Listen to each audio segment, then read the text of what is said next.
یہ کہانی ایک ایسی جنگ کی ہے، جنگ نہاوند۔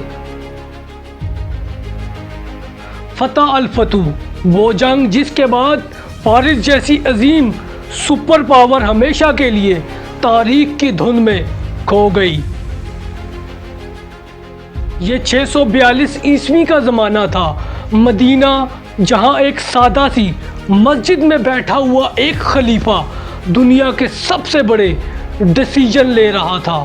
حضرت عمر بن خطاب رضی اللہ تعالی عنہ، نہ کوئی محل، نہ کوئی تاج، نہ کوئی دربار، لیکن فیصلے ایسے جو رومن امپائرز اور پرشین امپائر کو ہلا رہے تھے۔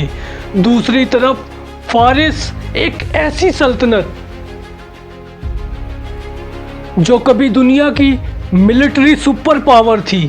ساسانی سلطنت، وہی فارس جس کے محلات میں سونا چمکتا تھا، جس کے درباروں میں طاقت بولتی تھی، جس کے سپاہی میدان جنگ میں ایک آئرن وال بن جایا کرتے تھے۔ قادسیہ، مدائن اور پھر جلولہ، ایک ایک کر کے فارس کے بڑے اسٹرونگ ہولڈز مسلمانوں کے سامنے گر چکے تھے۔ لیکن ہر سلطنت کا ایک آخری سانس ہوتا ہے، اور فارس اب وہ آخری سانس لینے والا تھا۔ یزدگرد، ساسانی سلطنت کا آخری بادشاہ، وہ بھاگ رہا تھا ایک شہر سے دوسرے شہر، ایک سیف زون سے دوسرے سیف زون، لیکن اس کے دل میں ایک چیز ابھی زندہ تھی، ریونج۔ اس نے فیصلہ کیا، یہ ہوگی دا لاسٹ وار، ڈو اور ڈائی بیٹل۔ یا تو وہ سب کچھ واپس لے گا یا ہمیشہ کے لیے ختم ہو جائے گا۔ پورے فارس میں پیغام پھیل گیا، جو بھی تلوار اٹھا سکتا ہے وہ اس جنگ کے لیے نکل آئے۔ پہاڑوں سے، وادیوں سے، شہروں سے ایک میسو آرمی موبلائزیشن شروع ہو گئی۔ یہ صرف ایک فوج نہیں تھی، یہ ایک مرنے والی سلطنت کی آخری جنگ تھی۔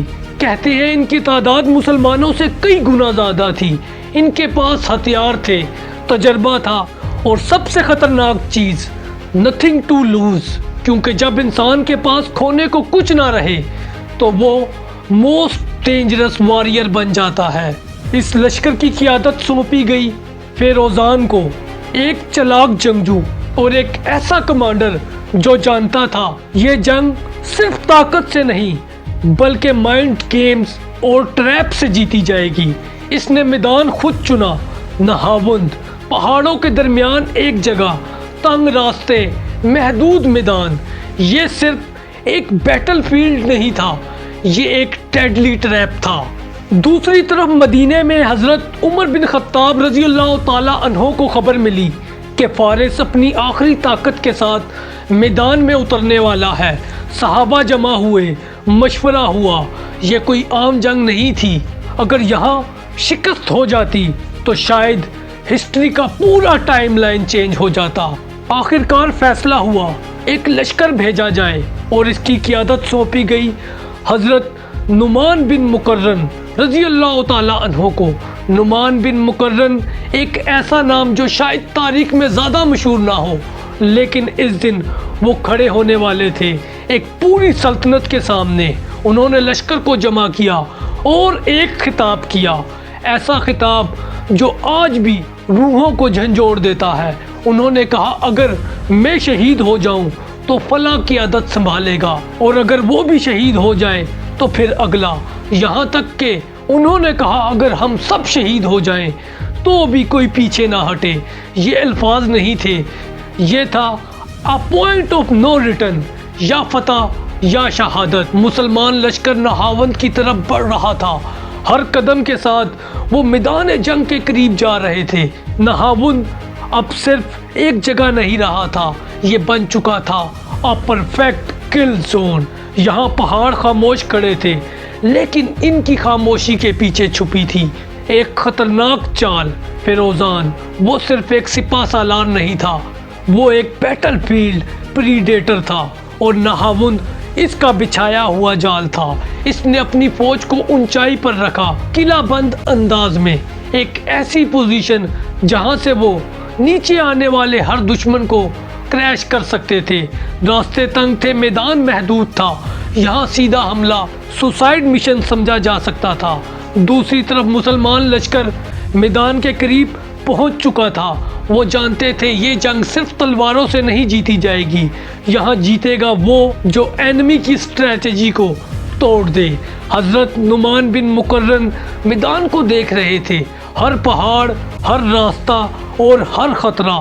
ان کی نظر صرف دیکھ نہیں رہی تھی بلکہ وہ پڑھ بھی رہی تھی، جیسے the battlefield like a book. کئی دن گزر گئے، چھوٹی جھڑپیں ہوئیں، لیکن فارسی فوج اپنی جگہ سے نہ ہٹی اور وہ ڈیفینسو اسٹرانگ ہولڈ میں رہی، کیونکہ وہ جانتے تھے کہ مسلمان خود آ کر ان کے جال میں پھنس جائیں گے۔ یہاں ایک فیصلہ ہوا، ایک ایسا فیصلہ جو پوری جنگ کا رخ بدلنے والا تھا۔ حضرت نعمان نے اپنے کمانڈرز کو بلایا، سب خاموش تھے۔ پھر انہوں نے کہا، ہم پیچھے ہٹیں گے۔ ایک لمحے کے لیے سب چونک گئے، پیچھے ہٹنا یہ کیسے ممکن تھا؟ پھر حضرت نعمان بن مقرن نے کہا، یہ ریٹ نہیں، یہ ڈسپشن ہے، a tactical withdrawal، a fake retreat۔ یہ ایک خطرناک کھیل تھا۔ اگر دشمن سمجھ جاتا تو سب کچھ ختم، لیکن اگر کامیاب ہو جاتا تو گیم اوور فار پرشیا۔ اگلا دن میدان نہاون مسلمانوں نے آہستہ آہستہ پیچھے ہٹنا شروع کیا، مگر منظم انداز میں، لیکن باہر سے ایسا لگ رہا تھا جیسے وہ ٹوٹ رہے ہوں۔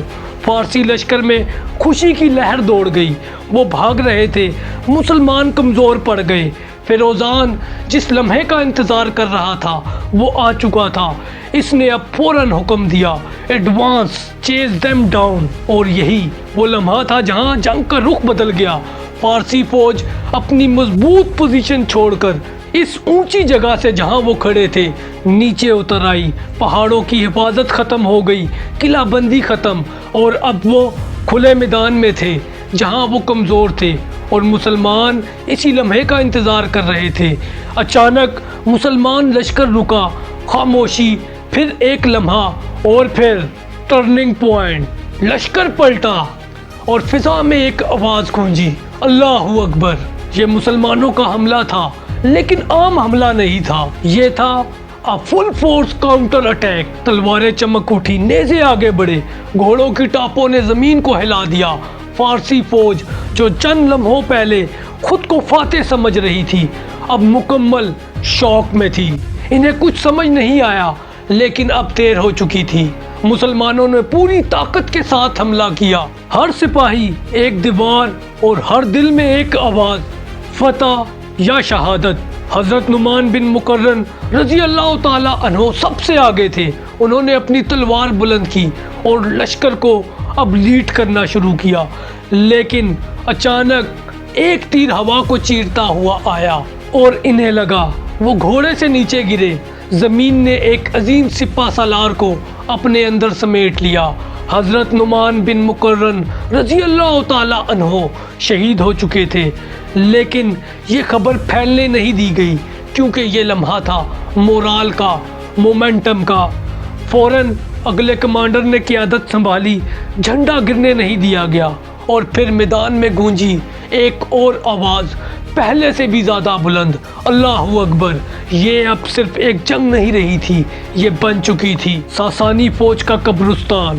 فارسی فوج اب بکھرنے لگی، ان کی صفیں ٹوٹ گئی، ان کا نظم و ضبط ختم ہو گیا، اور وہ بھاگنے لگے، گرنے لگے، چیخنے لگے، اور نہاون کا میدان بن گیا a battlefield of chaos, blood and collapse۔ لیکن کہانی ابھی ختم نہیں ہوتی، کیونکہ اگلا مرحلہ صرف ایک جنگ کا انجام نہیں تھا، بلکہ the fall of an empire تھا۔ نہاون اب خاموش تھا، وہی میدان جہاں کچھ لمحے پہلے تلواروں کی آواز میدان جنگ میں گونج رہی تھی، اب وہاں صرف ہوا چل رہی تھی، گرد بیٹھ چکی تھی۔